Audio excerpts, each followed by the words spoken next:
Boa noite. Não tem como falar na Semana da Consciência Negra sem relacionar com a chegada dos africanos no Brasil. Porque somos fruto da miscigenação com os africanos, europeus e índios.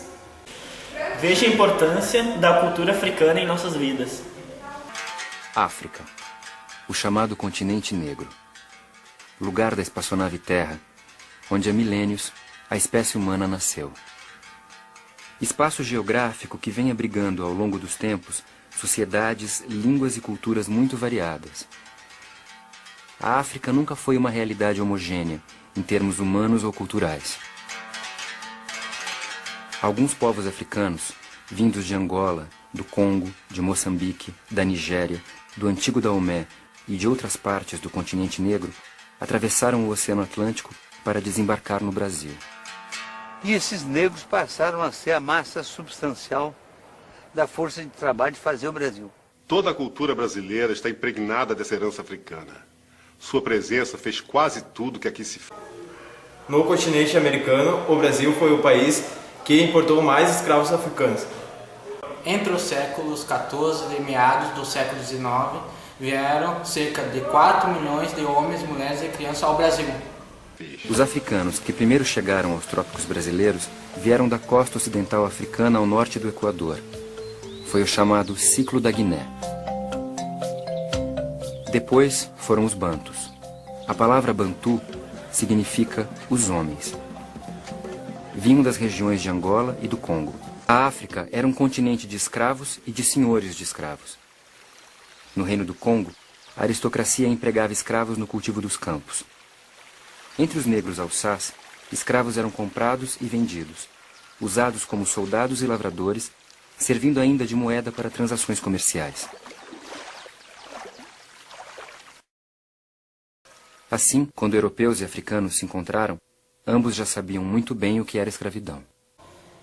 O maior conflito ocorrido em território brasileiro teve participação fundamental de um grupo de pessoas. Na época, imaginavam que seriam tão importantes no conflito, no desenrolar e quando na conclusão. Os Lanceiros Negros, grupamento do exército Farroupilha, formado por escravos convocados para lutar ao lado dos revoltosos. Ele desempenhou um importante papel durante os 10 anos da Revolução Farroupilha.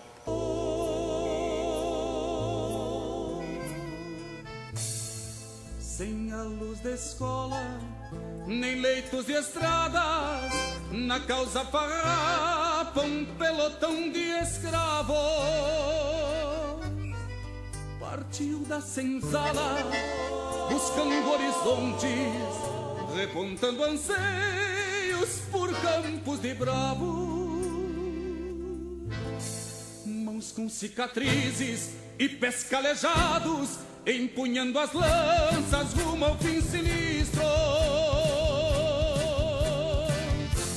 sustentando a guerra que eles não fizeram, brigas de governos ou de alguns ministros, sustentando a guerra que eles não fizeram, brigas de governo ou de algum ministro.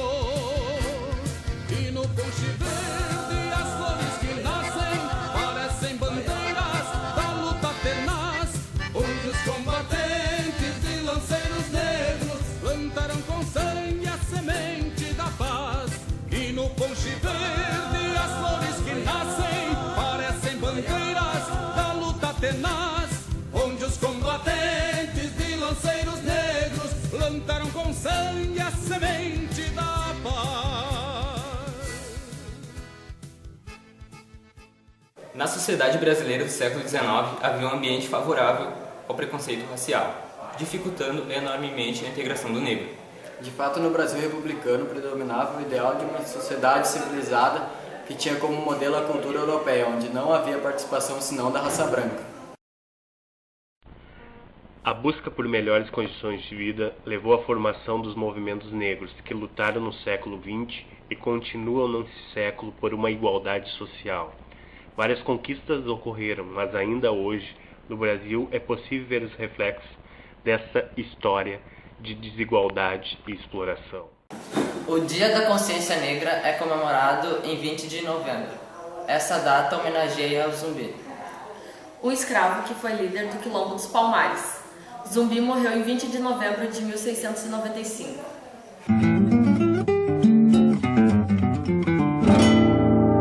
Eu vivi no tempo da escravidão, mas conheci a liberdade no Quilombo. Eu vi o caos da cidade grande no Recife e o poder de organização do meu povo negro em Palmares. Nosso Quilombo começou pequeno. Eram uns poucos negros em busca de liberdade na época da fundação. Chegamos a ser 30 mil. A maioria era de negros, mas havia também mestiços e índios, bem no meio da Serra da Barriga.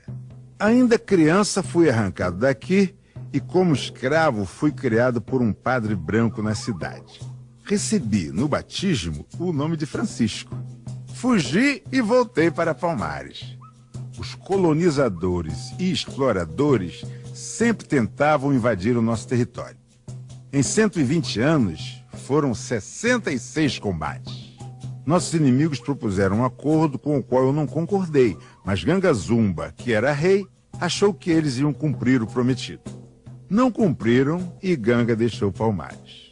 Eu virei rei e a luta continuou.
Mesmo o Brasil sendo o país que mais tem negros fora da África, observamos vários tipos de preconceito racial. Como nos jogos de futebol, horários preconceituosos e também discriminação no trabalho. Bom, esse ideal, portanto, contribuía à existência de um sentimento contrário aos negros, pardos, mestiços ou crioulos. Sentimento é esse que se manifestava e ainda se manifesta de várias formas. Olha só esse dado. No ano de 2010, aproximadamente 6.500 jovens brancos foram assassinados no país. Enquanto isso, no mesmo período, quase 20 mil adolescentes negros foram mortos. Todas essas estatísticas são de pesquisas divulgadas recentemente e que mostram em números que o Brasil está muito longe de ser um lugar onde o racismo não existe. Eu, por exemplo, lembro tantas vezes na adolescência, na escola, quando alguém que queria, inclusive, fazer algo positivo para mim, falava, não, você não é negro, você é moreno, não, você é tão legal. Não, a imagem que as pessoas têm é uma imagem racista, mas ninguém quer carregar a insígnia de, eu sou um racista. Esse imaginário relacionado aos negros como violentos, que faz parte dessa conotação negativa, os estereótipos, ele quando invade as instituições que nós temos, e por exemplo as polícias, isso vai acarretar nesse quadro que a gente tem hoje, dos homicídios entre os jovens negros estarem crescendo. E as balas perdidas sempre acertam o corpo negro. E o pior é que essa morte negra não comove. Muita gente falando que não, no Brasil o preconceito não é racial, aqui é um preconceito social.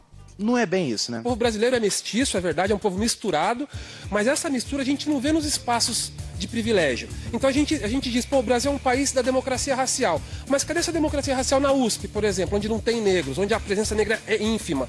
Ou então onde é que está essa democracia racial no índice da morte a partir da violência policial? Você não tem mistura. No espaço de privilégio, você quase só tem brancos. A presença negra é invisível. E no espaço da precariedade, da pobreza, da miséria, da violência, você quase só tem negros.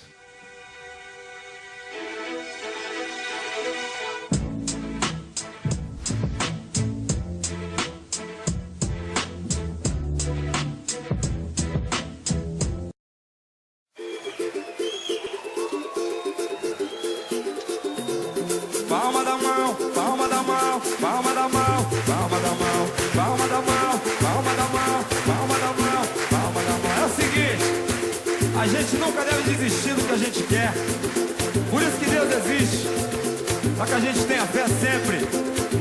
E nunca desista do seu objetivo. E muita calma nessa hora.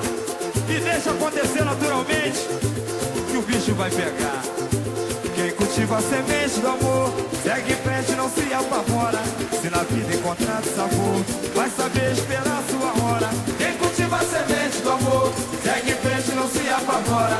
Se na vida encontrar sabor, vai saber esperar a sua hora. Às vezes a felicidade demora a chegar. Aí é que a gente não pode deixar de sonhar. Guerreiro não pode dar luta e não pode comer. Ninguém vai poder atrasar quem nasceu pra vencer. É dia de sol, mas o tempo pode fechar. A chuva só vem quando tem que molhar. Na vida é preciso aprender. Se colhe o bem que plantar. É Deus quem aponta a estrela. Palma da mão! Pega essa cabeça, mete o pé e vai na fé. Manda essa tristeza embora. Basta acreditar que um novo dia vai raiar. Sua hora vai chegar. Pega essa cabeça. Muita calma nessa hora. Manda essa tristeza embora.